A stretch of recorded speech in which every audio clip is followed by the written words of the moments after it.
I hope you keep some of these for bloopers. You're gonna die. You're gonna die.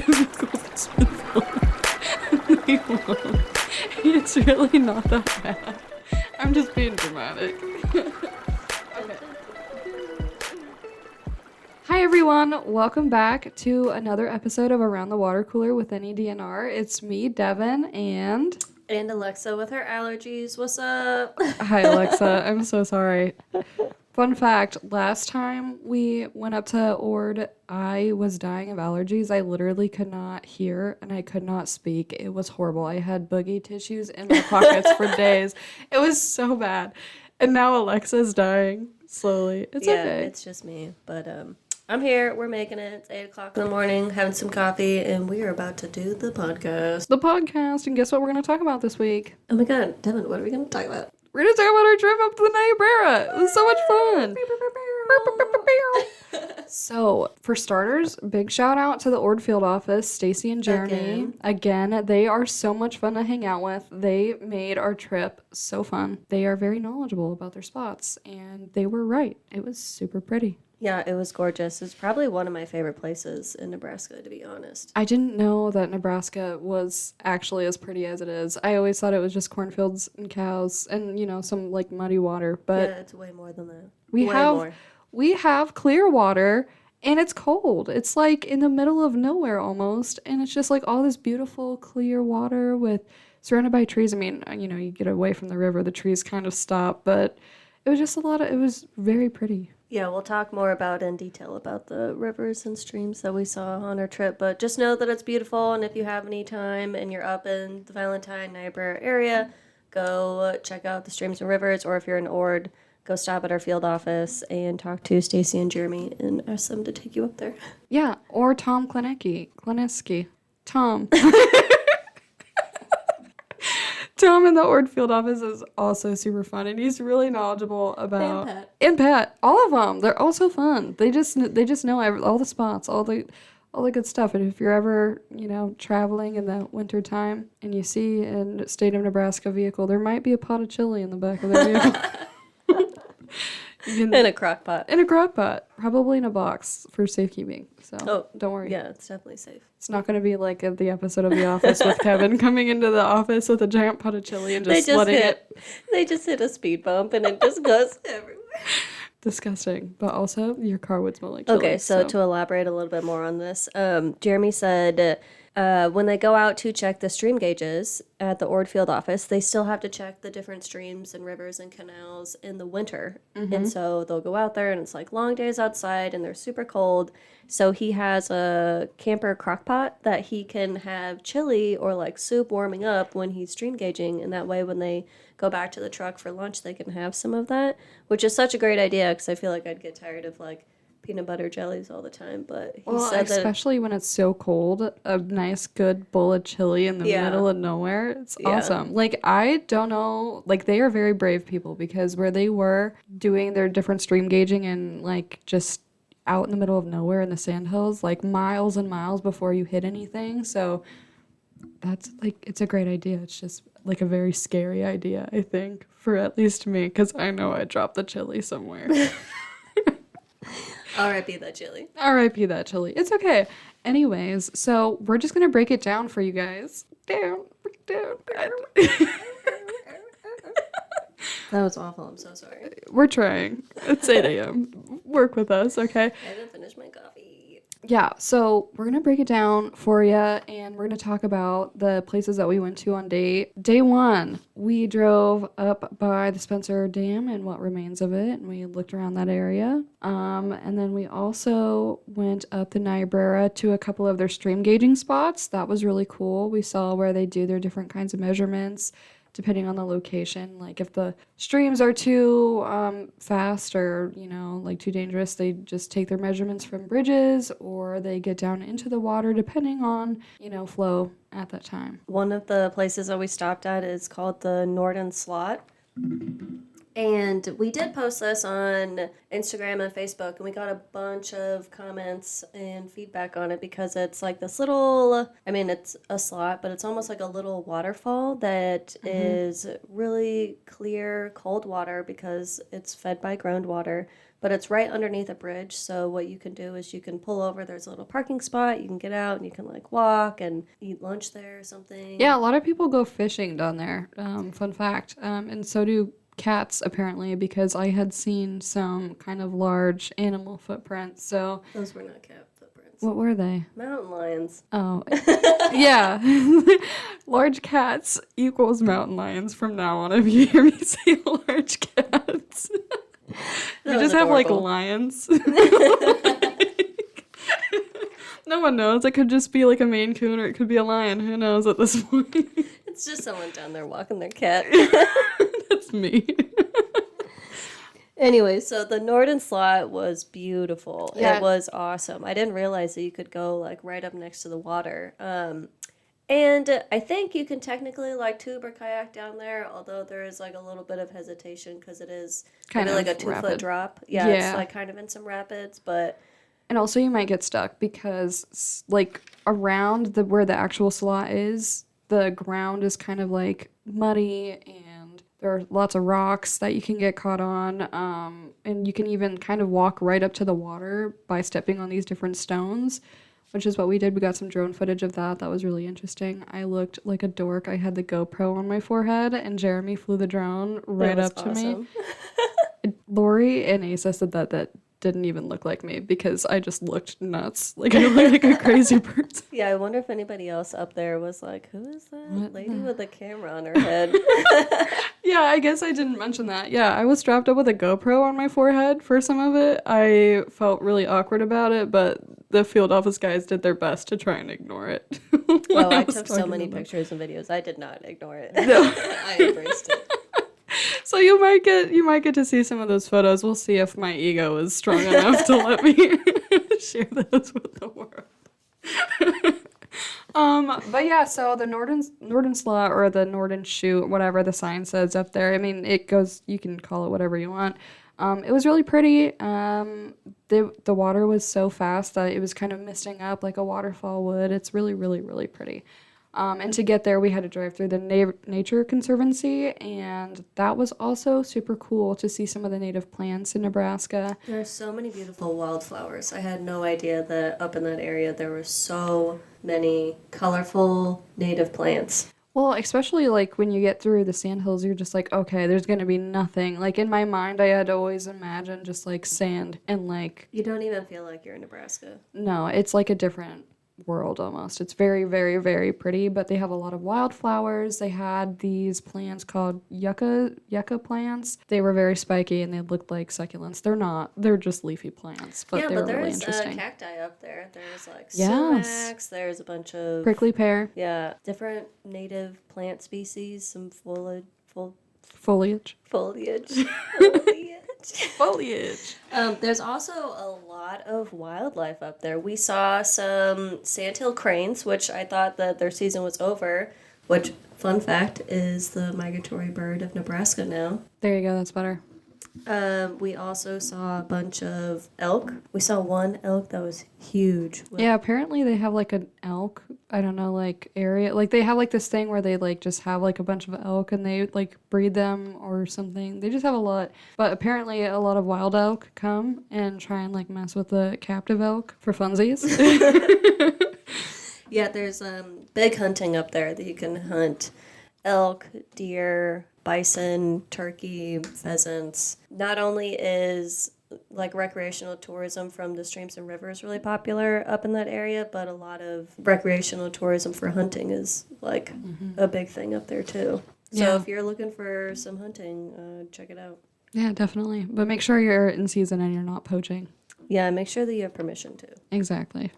do this safely. Yes. Otherwise, someone's going to be like, why is there a guy with a shotgun on my yard right now? What is going on? And then you're going to have to explain yourself. And And we didn't tell you to do it, so. exactly. You'll go to jail. Okay, so yeah, after the Nature Conservancy, we did go through the wildlife refuge, like you said. We tried to see some bison and we tried to see more deer and stuff, but we didn't really see anything. Apparently, you guys saw them from very, very far away.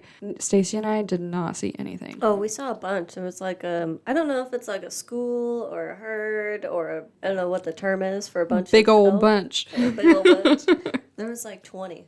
They were so cute. Oh, I didn't see them. I'm really sad. Yeah. We drove through it. It just was like an open field at that point. But yeah, it's also called Fort Niobrara. And it's got a lot of great history to learn about. There's a little shop you can go in and learn more about. The Niobrara River is, I think, 76 miles of it is designated as scenic. Yeah, so 76 miles is designated as scenic. There's 28 miles of recreational, so total miles of 104. Scenic miles is owned by the National Park Service, so Game and Parks Commission, and they are tasked with keeping It in its most beautiful state, its most natural state. Yeah, and a lot of the outfitters that are out there on the river take the river like very seriously. Like you're allowed to drink out there if you go like kayaking or tubing, but they don't want you to leave the river They don't want you to leave it. They want you to leave it better than you found it. Don't Yeah. take things from the river. Don't leave things at the river. Just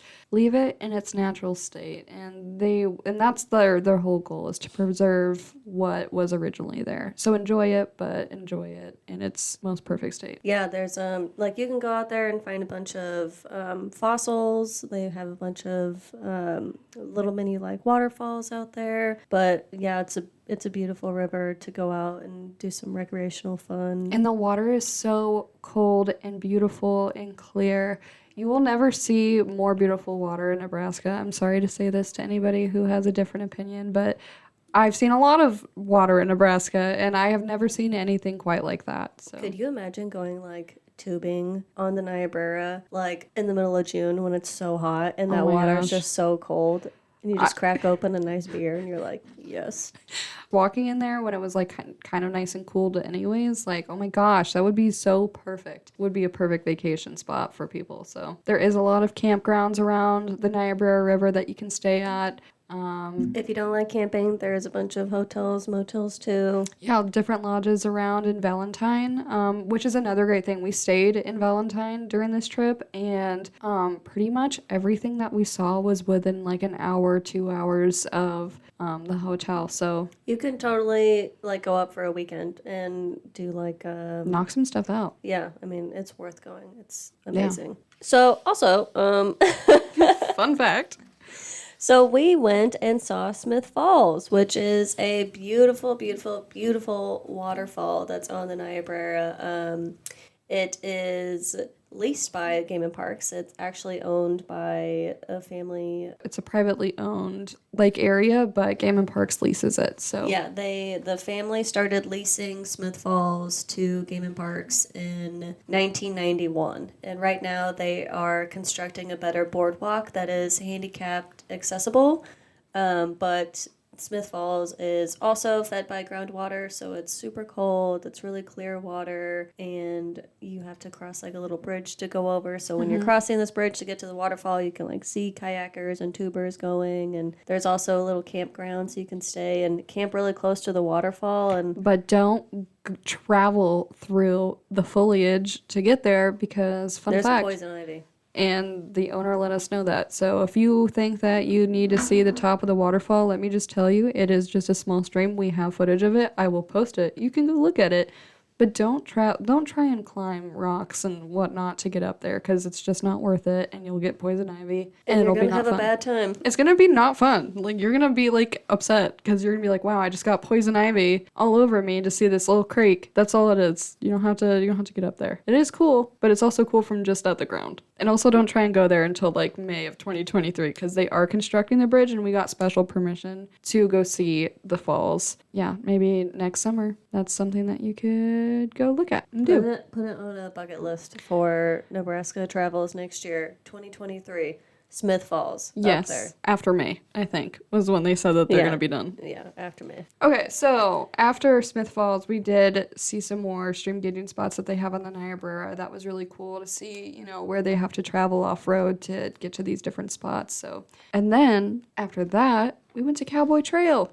Cowboy Trail was awesome. It was very cool. So Cowboy Trail is like this little area you can go and park your car and you can get out and walk or ride horses Or your bike. bikes or skateboard, longboard, whatever.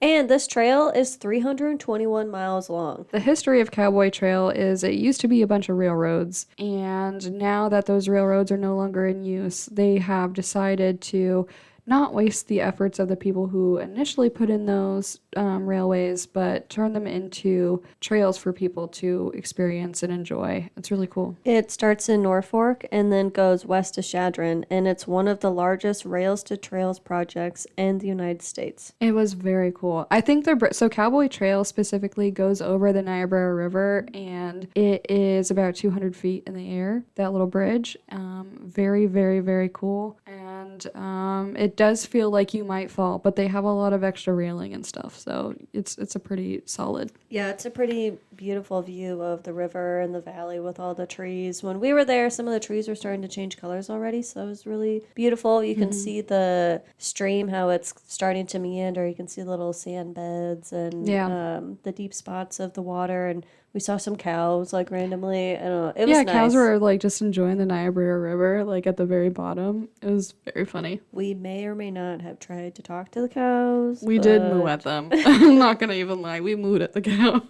Stacey and Jeremy were like, "What is These wrong with girls these are ladies?" never coming back up here. They're actually nuts. No, so definitely do the Cowboy Trail. If you do the 321 miles, let us know how it is. I don't think that I could bike that long. My butt would go I could so never. numb.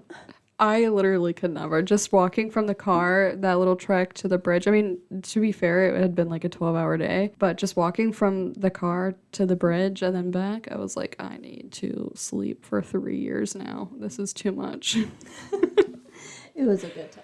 It was a really good time. And then we saw another hydro dam after that. That was really interesting. It's no longer in use, but we saw some different shaped dams. Then after that, we ended our day looking at the one-day dam. The one-day dam, you can read about it. There's an article out there that you can find, but it's essentially just a dam that the day that they were set to be full swing and use it, it like failed. So very sad. Lots of hard work going to waste there, but really interesting. And also there is a golf course right next to it now, which I think is hilarious. People out there hanging out by this dam. Yeah, I didn't realize how many people come into the Valentine area to golf. They said that it's like really good golfing up there and that people will fly in just to golf on this course and then leave. I also could never, because I wish that was my life, just flying in like to the best water in Nebraska, and also apparently like super cool golf. After that, we went to a local spot. I forget the name of the bar, but Peppermill. we went to the Peppermill. It was really good. Some good food. So if you're ever staying in Valentine, that's a really good place to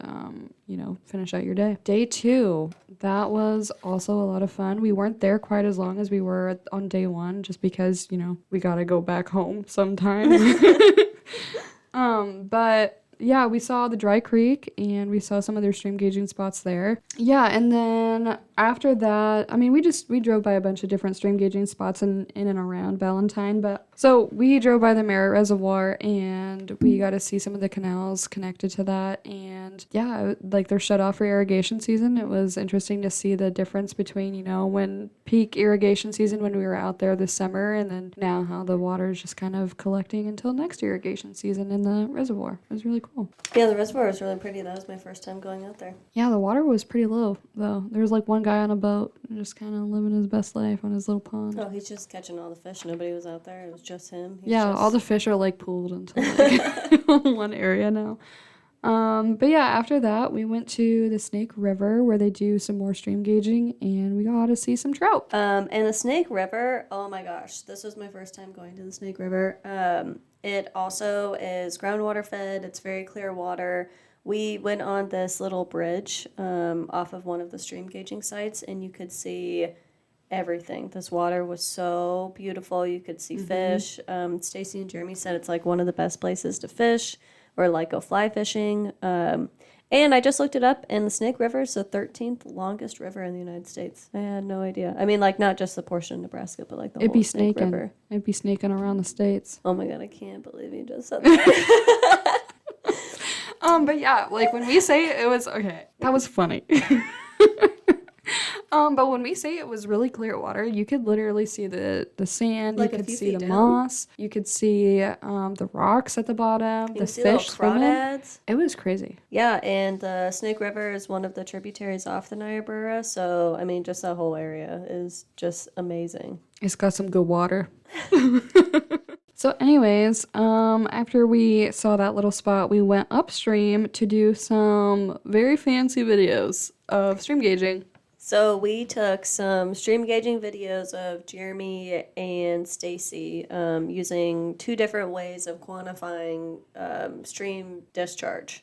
And so what they said is that, you know, because Valentine is a decent amount, like it's a decent distance from Ord, that whenever they go up there, whenever Jeremy takes this trip, that he will take two different ways of quantifying the stream discharge, because if one part in his, you know, flow meter breaks or whatever, I mean, he's just out, 3 hours of a day, you know, then you have to go back to Ord. I would cry. Yeah, get your new equipment and then head back. And so they have to carry a lot of equipment with them and be prepared for literally anything, like flat tires, equipment malfunction. You have to be prepared for the weather. I mean, I did ask Stacey, like, what happens if you're in the middle of the sandhills and there's nothing around you for miles and you get stuck in the snow? And he's like, well, I guess you better start walking. And I'm like, I could never. well, Oh my do you remember gosh. they were talking about how they got stuck and they just had to dig themselves out? They Yeah. literally got stuck and they had shovels and they just dug for an hour,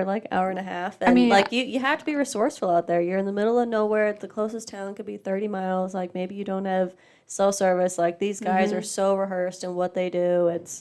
Yeah, they have to know. And they did not for a second use any GPS or anything. They just knew where they were going. I was like, so where are we going? And he could tell me. And I'm like, how do you know you're going in the right? He's like, I just do. I'm like, you guys have been doing this clearly for a long time. Like, that's crazy. Like, and also just remembering, like, everything, to me at least, being out there in the sandhills looks kind of the same until you get, you know, closer to the rivers and stuff like that, because it's the sandhills. But no, they just knew these country roads. They just knew exactly where they were going. So good on them. Yeah. So we took these videos of them, which we'll post later. It was, I don't know, it was kind of funny to be in the water with them. We had the GoPro that was not on Devon's head at the time, but we took some underwater shots of them and we took some tutorial videos. A glamour shot of Stacey, go check out our Instagram. That glamour shot is up and ready for your viewing. It's hilarious. Stacey was such a good sport. I was like, I'm gonna go from the under the water and then just pan up, and he was like, all right. He struck a pose. It was great. Strike a pose. But it was really fun to watch them do their job out there, and they're just so knowledgeable. Any question that we had on it, they could answer it. Yeah, immediately. They didn't have to look anything up. They just knew. And also, when we took those videos, that was like the first time we got into the water, right? Like, actually that was so much fun and so cold. I was living for it, though. But yeah, it was really, really, really pretty up there. And if you guys ever want to know the hot spots up by the Niobrara, those guys definitely know of a spot or two that's really cool. So my favorite thing out of the whole trip, like literally my favorite spot out of the whole trip, was Snake River Falls. That was so fun and pretty up there too. I don't know, just out of okay, so everyone is hyping up Smith Falls, right? I think that Snake River is better. I'm not gonna lie. It is. It's a lot more intense. It's more water coming at you. It's wider. So the Snake River Falls is on the Snake River. It's out by Valentine, and it is a privately owned area, but you can pay $1 to go check out the waterfall from 9 to 5. And you have to almost hike down to the waterfall, and it's just super blue, clear water. It's off of a 54-foot wide ledge, and when the river is flowing at its most amount of water. It's the largest waterfall in Nebraska by volume. Like, so crazy. It was beautiful. We're going to post a picture and probably a video of it later, but honestly, that's the prettiest place that I've ever seen in Nebraska.